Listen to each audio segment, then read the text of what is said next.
एका गटातून 22 आमदार जाणार असं ऐकलंय। विरोधी पक्षनेतेपदाच्या सर्व अफवा असल्याचं आदित्य ठाकरेंचं विधान। तर ठाकरे सहजासहजी कुणाला पद देत नाहीत, निलेश राणेंचा टोला।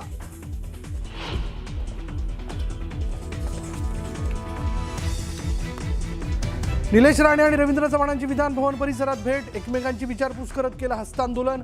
तर आपला कुठलाही वैयक्तिक वाद नसल्याचं निलेश राणेंचं स्पष्टीकरण।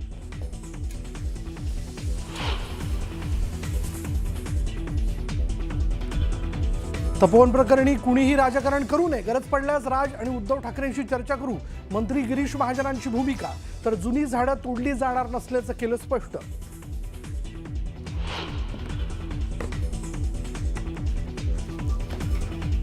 कर्नाटकच्या अथणीमध्ये महाराष्ट्राची एसटी बस अडवली। कन्नड रक्षण वेदिकेच्या कार्यकर्त्यांकडून बस अडवत निदर्शनं।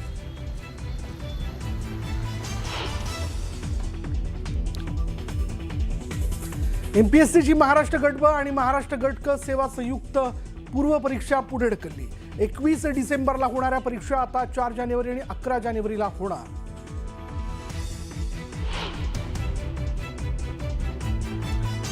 छत्रपती संभाजीनगर रेल्वे स्थानक परिसरात एचडीपीआय संघटनेचं आंदोलन। रेल्वे स्थानकाच्या बोर्डवर उर्दू भाषेत नाव लिहिण्यासाठी एचडीपीआय आग्रही।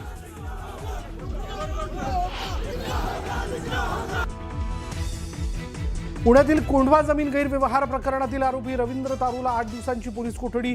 तर सूर्यकांत येवलेच्या जामीन अर्जावर आता 16 डिसेंबरला होणार सुनावणी।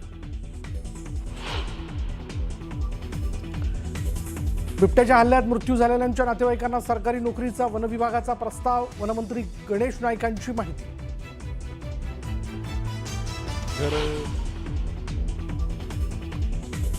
कोल्हापूरमधल्या कृषी प्रदर्शनात 2 गटात तुंबळ हाणामारी। सतेज कृषी प्रदर्शनात झालेल्या मारहाणीचा व्हिडिओ व्हायरल। मारहाणीचं कारण मात्र अस्पष्ट।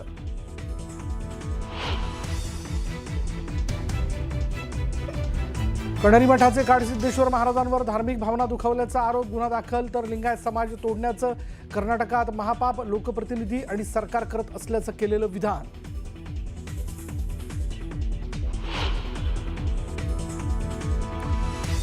श्री विठ्ठल रुक्मिणी मातेची पाद्यपूजा 21 ते 31 डिसेंबर पर्यंत राहणार बंद।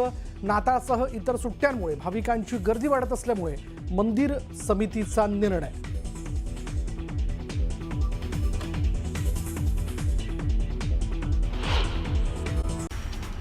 महाविकास आघाडीचे नेते उद्या विधानसभा अध्यक्ष आणि विधान परिषद सभापतींची भेट घेणार आहेत। दोन्ही सभागृहातील विरोधी पक्षनेतेपदाबाबत चर्चा करण्यासाठी महाविकास आघाडीचे नेते हे अध्यक्ष आणि सभापती यांची भेट घेणार असल्याचं कळतंय। धनंजय मुंडेंनी अजित पवारांसोबत मुख्यमंत्र्यांची भेट घेतली आहे। पोलीस महासंचालक रश्मी शुक्लांच्या उपस्थितीत चौघांची बैठक झाली। मनोज जरांगे पाटलांच्या हत्येची सुपारी दिल्याचा आरोप धनंजय मुंडेंवर करण्यात आला होता। याच पार्श्वभूमीवर ही भेट घेण्यात आली आहे। अधिवेशनाच्या पहिल्या दिवशी वेगळंच चित्र पाहायला मिळालं। निलेश राणे आणि रवींद्र चव्हाणांनी विधान भवन परिसरामध्ये भेट घेतली आहे। दोन्ही नेत्यांमध्ये हसत खेळत मोकळ्या वातावरणामध्ये चर्चा झाली। आपला रवींद्र चव्हाणांसोबत कोणताही वैयक्तिक वाद नसल्याचं निलेश राणेंनी सांगितलं। निवडणुकीतला वाद आता मागे पडल्याचंही निलेश राणेंनी स्पष्ट केलंय। शिवसेना उभाटाचे आमदार सुनील प्रभू यांनी मंत्री संजय शिरसाटांची भेट घेतली। यावेळी दोन्ही नेत्यांमध्ये चर्चा देखील झाली। दरम्यान मतदारसंघातील कामासाठी ही भेट झाल्याची माहिती सुनील प्रभू यांनी दिली आहे। तर प्रभू माझे चांगले मित्र असून त्यांच्यासोबत कोणताही दुरावा नाही असं संजय शिरसाट यांनी म्हटलंय। यापूर्वी 2 महिन्यांचं अधिवेशन व्हायचं, मात्र आता एकाच आठवड्यामध्ये अधिवेशन संपणार। पहिल्या दिवशी सरकारने पुरवणी मागण्या मांडल्या, बिलं मांडली।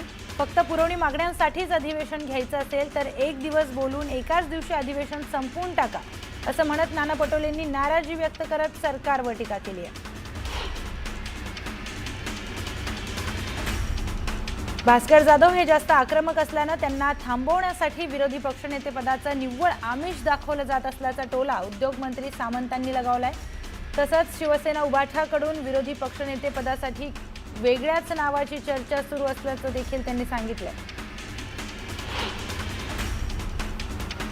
विरोधी पक्षनेतेपदावरून भास्कर जाधव चांगलेच आक्रमक झाले. सत्ताधारी पक्षाला संविधान मान्य नसल्यामुळे ते विरोधी पक्षनेता बनवत नसल्याची टीका जाधव यांनी केली आहे.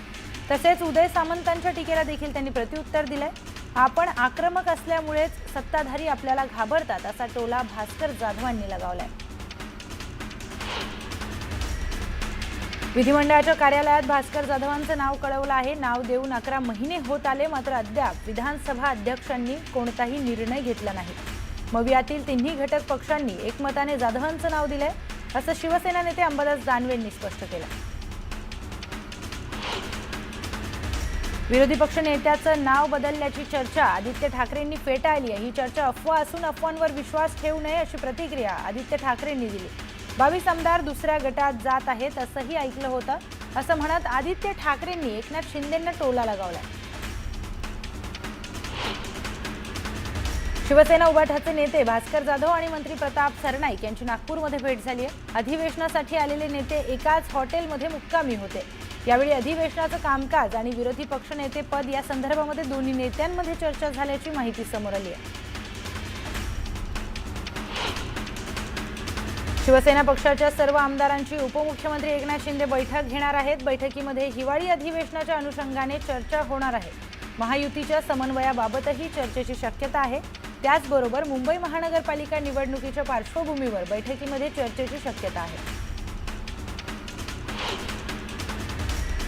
नागपुरात हिवाळी अधिवेशन सुरू असून विधान भवन परिसरामध्ये कडक बंदोबस्त तैनात करण्यात आलाय. संघ मुख्यालयासह इतर जागांवर सुरक्षा यंत्रणेची करडी नजर असून SRPFच्या 5 तुकड्या, होमगार्डसह 10,000 पोलीस तैनात करण्यात आले.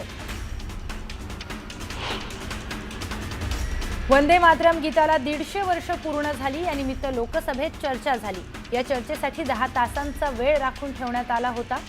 सरकारच्या वतीने संरक्षण मंत्री राजनाथ सिंग यांच्यासह अनेक केंद्रीय मंत्री चर्चेमध्ये सहभागी झाले.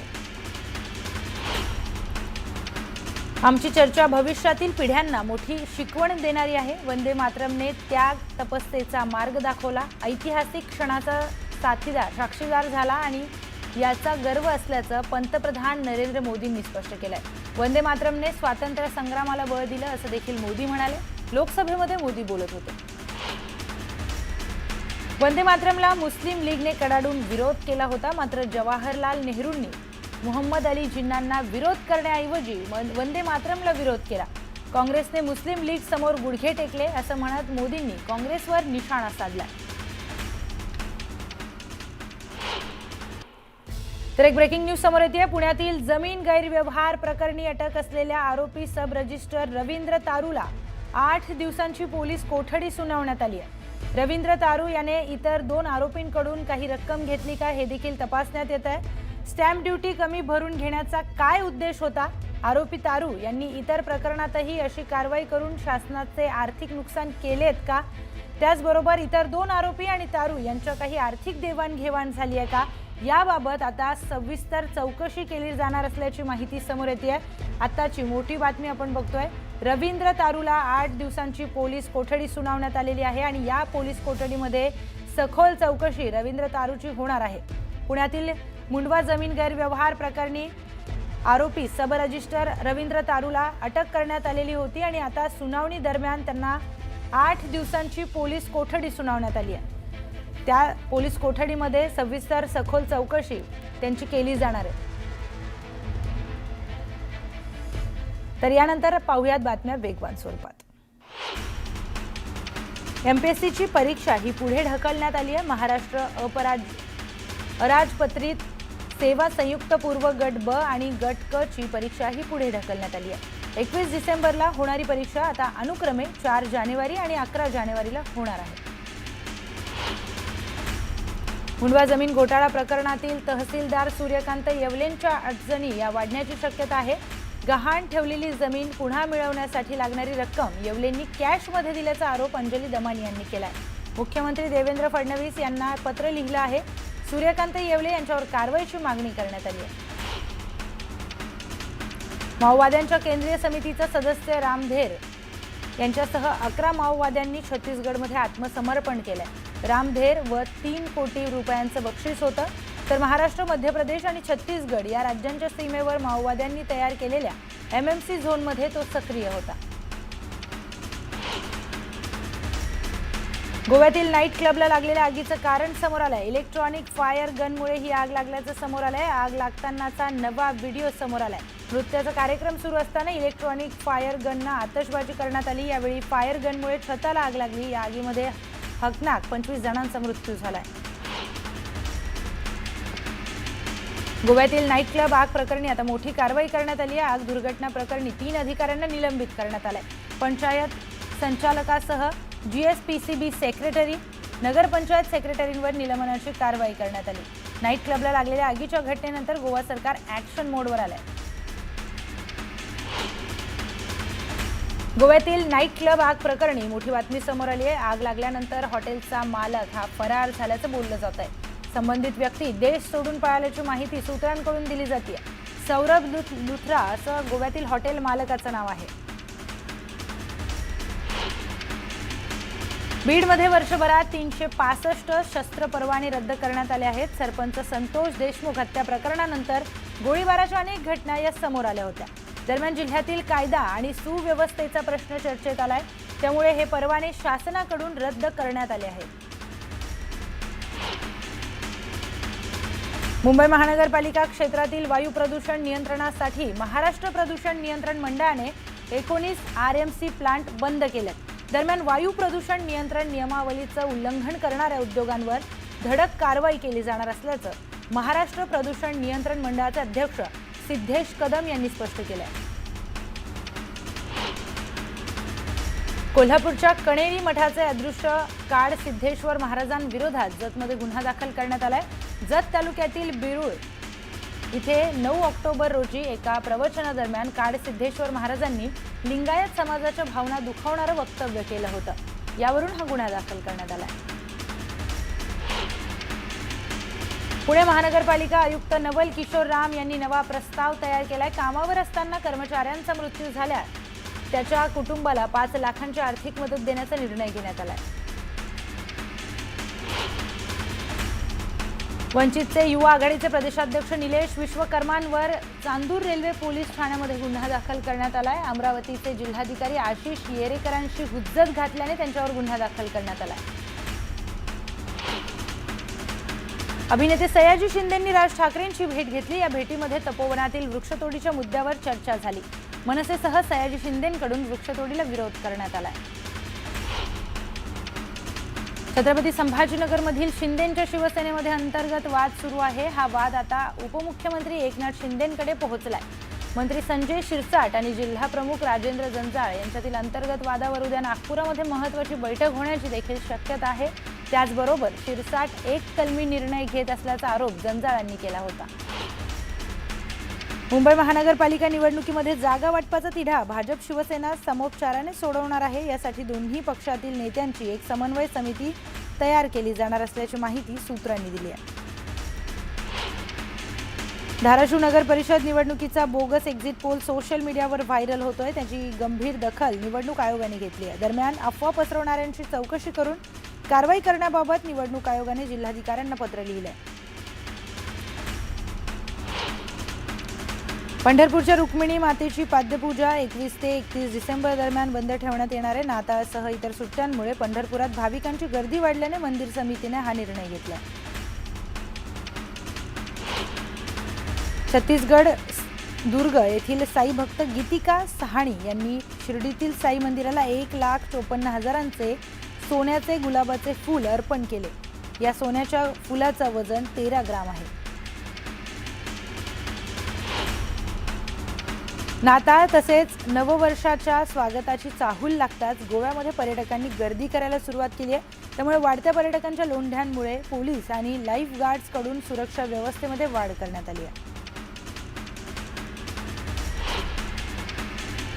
गोंदियाच्या धोपतोला गावामध्ये मुख्य रस्त्यावर सुरू असलेल्या बियर बार विरोधात आंदोलन सुरू आहे. गेल्या 11 दिवसांपासून आंदोलन सुरू असून अद्याप आंदोलनाची दखल घेण्यात आलेली नाही. त्यामुळे महिला आक्रमक झाल्या. छत्रपती संभाजीनगर रेल्वे स्थानकावर असलेल्या बोर्डावर उर्दूमध्ये छत्रपती संभाजीनगर नाव लिहावं अशी मागणी करत social democratic party of India म्हणजे SDPI संघटनेकडून रेल रोको आंदोलन करण्यात आलंय. पोलिसांचा विरोध झुगारून आंदोलक आत घुसलेत.